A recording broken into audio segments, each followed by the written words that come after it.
ಪುರಾಣ ಪ್ರಸಿದ್ಧ ಗುಡ್ನಾಪುರ ಕೆರೆಗೆ ಬಾಗಿನ ಅರ್ಪಿಸಿದ ಯಲ್ಲಾಪುರ ಕ್ಷೇತ್ರದ ಶಾಸಕ ಶಿವರಾಮ್ ಹೆಬ್ಬಾರ್. ಶಿರ್ಸಿ ತಾಲೂಕಿನ ಬನವಾಸಿ ವ್ಯಾಪ್ತಿಯ ಪುರಾಣ ಪ್ರಸಿದ್ಧ ಗುಡ್ನಾಪುರ ಕೆರೆಗೆ ಯಲ್ಲಾಪುರ ಕ್ಷೇತ್ರದ ಶಾಸಕ ಶಿವರಾಮ್ ಹೆಬ್ಬಾರ್ ಬಾಗಿನ ಅರ್ಪಿಸಿ ರೈತರ ಕಲ್ಯಾಣಕ್ಕಾಗಿ ಭಗವಂತನಲ್ಲಿ ಪ್ರಾರ್ಥನೆ ಮಾಡಿದರು. ಈ ಸಂದರ್ಭದಲ್ಲಿ ದ್ಯಾಮಣ್ಣ ದೊಡ್ಮನಿ ಇತರರು ಉಪಸ್ಥಿತರಿದ್ದರು. ರಾಜ್ಯ ಮಟ್ಟದ ಬರಹ ಸ್ಪರ್ಧೆಯಲ್ಲಿ ದ್ವಿತೀಯ ಸ್ಥಾನ ಪಡೆದ ಡಾಕ್ಟರ್ ರವಿಕಿರಣ್ ಪಟವರ್ಧನ್.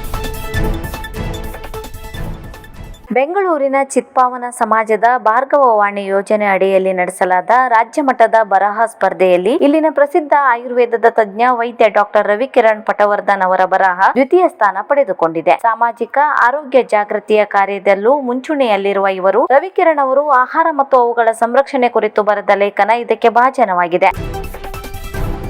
ಬಾಚನ್ಕಿ ಜಲಾಶಯಕ್ಕೆ ಗಂಗೆ ಪೂಜೆಯನ್ನು ನೆರವೇರಿಸಿ ಬಾಗಿನವನ್ನು ಅರ್ಪಿಸಿದ ಶಿವರಾಮ್ ಹೆಬ್ಬಾರ್.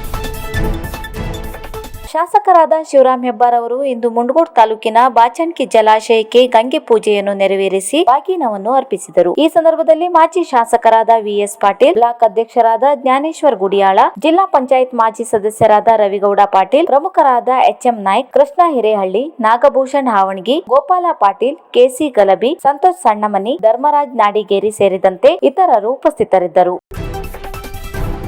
ಸಮೃದ್ಧಿ ಮಹಿಳಾ ಮಂಡಳ ವಿವೇಕಾನಂದ ನಗರ ಶಿರ್ಸಿ ಇವರ ಆಶ್ರಯದಲ್ಲಿ ಶ್ರಾವಣ ಮಾಸದ ನಿಮಿತ್ತ ಭಜನಾ ಕಾರ್ಯಕ್ರಮ.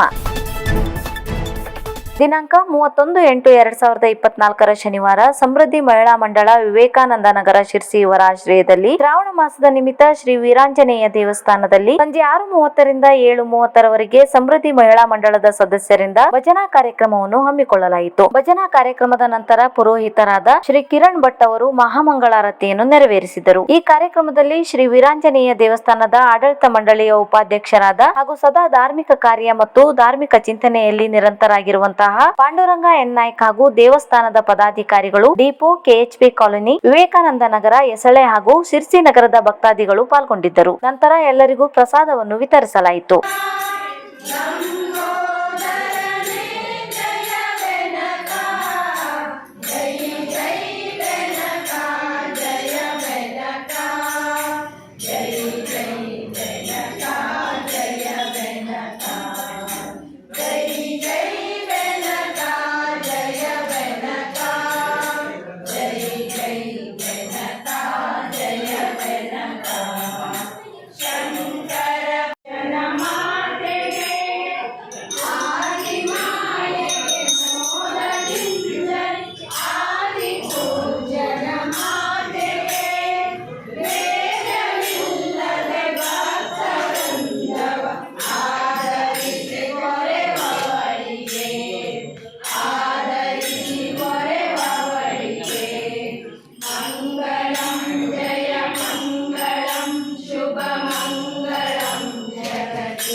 ಅರ್ಜಿ ಸಲ್ಲಿಸುವವರಿಗೆ ಆತಂಕವಿಲ್ಲ, ಕಾನೂನು ಪ್ರಕ್ರಿಯೆ ಜರುಗಿಸದೆ ಒಕ್ಕಲೆಬ್ಬಿಸುವಿಕೆ ಇಲ್ಲ. ರವೀಂದ್ರ ನಾಯ್ಕ್. ಅರಣ್ಯ ಹಕ್ಕು ಕಾಯ್ದೆ ಅಡಿಯಲ್ಲಿ ಅರ್ಜಿ ಸಲ್ಲಿಸಿದ ಅರಣ್ಯವಾಸಿಗಳನ್ನ ಒಕ್ಕಲೆಬ್ಬಿಸುವುದಿಲ್ಲ ಹಾಗೂ ಕಾನೂನಿನಡಿಯಲ್ಲಿ ಅನಧಿಕೃತ ಅರಣ್ಯವಾಸಿಗಳನ್ನ ಒಕ್ಕಲೆಬ್ಬಿಸುವ ಕಾನೂನು ಪ್ರಕ್ರಿಯೆ ಜರುಗಿಸದೆ ಒಕ್ಕಲೆಬ್ಬಿಸಲಾಗದು ಎಂಬ ಹೊಸ ಟಿಪ್ಪಣಿ ಅರಣ್ಯ ಸಚಿವ ಈಶ್ವರ್ ಖಂಡ್ರೆ ಆದೇಶಿಸಿದ್ದಾರೆ ಎಂದು ರಾಜ್ಯ ಅರಣ್ಯ ಭೂಮಿ ಹಕ್ಕು ಹೋರಾಟಗಾರರ ವೇದಿಕೆಯ ಅಧ್ಯಕ್ಷ ರವೀಂದ್ರ ನಾಯ್ಕ್ ಹೇಳಿದರು. ಅವರು ಇಂದು ಹೋರಾಟಗಾರರ ವೇದಿಕೆಯ ಕಾರ್ಯಾಲಯದಲ್ಲಿ ಅರಣ್ಯ ಸಚಿವರು ಸಂಖ್ಯೆ 2ರಂದು ಬಿಡುಗಡೆಗೊಳಿಸಿದ ಟಿಪ್ಪಣಿಯ ಆದೇಶವನ್ನು ಬಿಡುಗಡೆಗೊಳಿಸುತ್ತಾ ಮೇಲಿನಂತೆ ಹೇಳಿದರು. ಸಚಿವರ ಆದೇಶದಲ್ಲಿ ಏಪ್ರಿಲ್ 27, 1978ರ ಪೂರ್ವ ಮಂಜೂರಿಯ ಅರ್ಹ ಹಾಗೂ ಬಿಟ್ಟು ಹೋಗಿರುವ ಪ್ರಕರಣ ಅಲ್ಲದೆ ಅರಣ್ಯ ಒತ್ತುವರಿ ಮತ್ತು ಒತ್ತುವರಿದಾರನ ಒಟ್ಟು ಜಮೀನು ಸೇರಿ 3 ಎಕರೆಗಿಂತ ಕಡಿಮೆ ಇರುವ ಒತ್ತುದಾರರನ್ನು ಬುಡಕಟ್ಟು ಮತ್ತು ಇತರೆ ಪಾರಂಪರಿಕ ಅರಣ್ಯವಾಸಿಗಳು ಅರ್ಜಿ ಸಲ್ಲಿಸಿದಲ್ಲಿ ಸುಪ್ರೀಂ ಕೋರ್ಟ್ ಆದೇಶದ ಅನ್ವಯ ಪುನರ್ ಪರಿಶೀಲನೆಗೆ ಬಾಕಿ ಇಲ್ಲದ ಪ್ರಕರಣಗಳನ್ನು ಖಾತ್ರಿಪಡಿಸಿಕೊಂಡು ಹಾಗೂ ಕರ್ನಾಟಕ ಅರಣ್ಯ ಕಾಯ್ದೆ ಕಲಂ 64A ಪ್ರಕ್ರಿಯೆ ಅಡಿಯಲ್ಲಿ ಪ್ರಕ್ರಿಯೆ ಜರುಗಿಸಿ ಒತ್ತುವರಿಯನ್ನು ಜರುಗಿಸುವ ಕುರಿತು ಆದೇಶದಲ್ಲಿ ಉಲ್ಲೇಖಿಸಿದ್ದಾರೆಂದು ಅವರು ಹೇಳಿದರು.